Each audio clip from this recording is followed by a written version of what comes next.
له مخکې هو زاهد یو استاد جهان مننه. بدلون سکولینګ سیستم دا ستاسو خپل سکول دی او د کامیابۍ دویم کال تقریبا برابر شو او زموږ دلته کې جی انویل پروګرام دی او تقریبا دې کې مین راغلی موږ سره زیات تر موږ سره پکې چیف ګیسټ هغه ډاکټر یامین سنا او زموږ جناب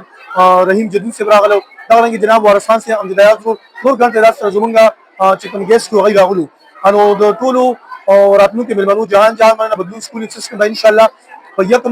اپریل باندې نوې کلاسونه سٹارټ کړي د اختر نه بعد داخلي سٹارټ کړي په 28 مارچ باندې بدلون کې بسکو کې زموږ انشاءالله ټیلنټ ټیسټ دی چې کوم خواهشمن احباب دي هغه به انشاءالله راځي او خپل حاضري به یقیني کوي او دغه رنګ ستاسو مرسته به وي او زموږ چې کوم دریم کال هغه به هم ډېر انشاءالله په خوشحالۍ باندې روانېږي.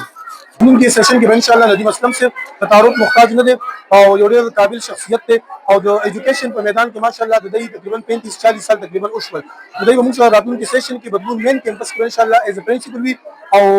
د خپل د تجرباتو نه مزید بدلون سکولینګ سیستم ته چې کوم نو هغه رڼا ورکوي نو ندیم اسلم صاحب هم تاسو سره باقاعده خپل خبرې کوي انشاءالله.